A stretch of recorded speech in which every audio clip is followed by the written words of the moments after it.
Hey guys, welcome to Psychic Celluloid Signals. I'm sitting in a theater right now waiting to see the movie Sunday in the Country, also known as Vengeance is Mine. It's a Canuxploitation film, and I really don't know much more about it, so let's check it out. Hey guys, I just got done watching Sunday in the Country, otherwise known as Vengeance is Mine, and that was pretty cool, pretty bloody. Yeah, I enjoyed it. So let's head back to my place and do my review. Alright, so this past weekend, the George Eastman House's Dryden Theatre was playing a film called Sunday in the Country, not to be confused with A Sunday in the Country. This film is also known as Vengeance is Mine, and honestly, I think both titles combined give you a pretty good picture of what sort of vibes this film is going to have. And as I mentioned in my introduction, this is a Canadian exploitation film, and I'm a huge fan of Canadian cinema, if that wasn't already apparent. So I had to go watch this film. When I arrived at the theater, I was the first of maybe a dozen who showed up, and when the Dryden employee asked us, not a single one of us in the crowd said we'd seen the film before.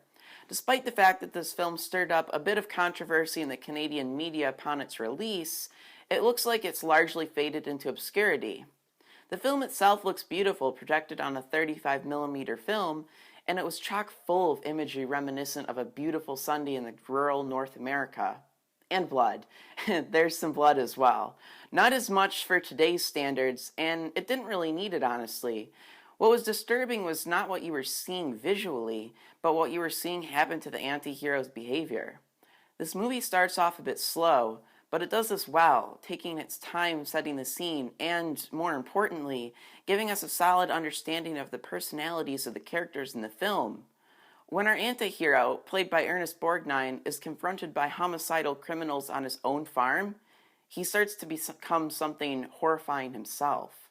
I have to say, this film felt realistic, given the dire circumstances.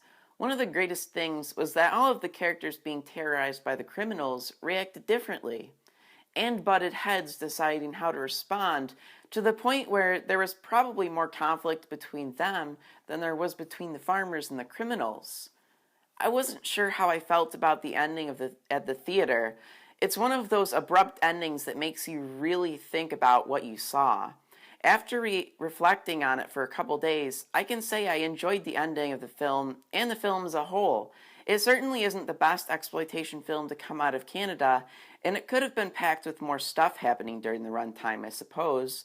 But at the end of the day, I think the film sets out to show the viewer that there are demons hiding dormant inside all of us, and Sunday in the Country did a fantastic job of this. I recommend anyone interested in exploitation films like The Last House on the Left check this out, but you may have a little bit of a hard time finding it. I did a little research, and I don't believe it's available on Blu-ray, but you should be able to track down a DVD for a fair price. If any of you have seen this film or plan on it, let me know in the comments.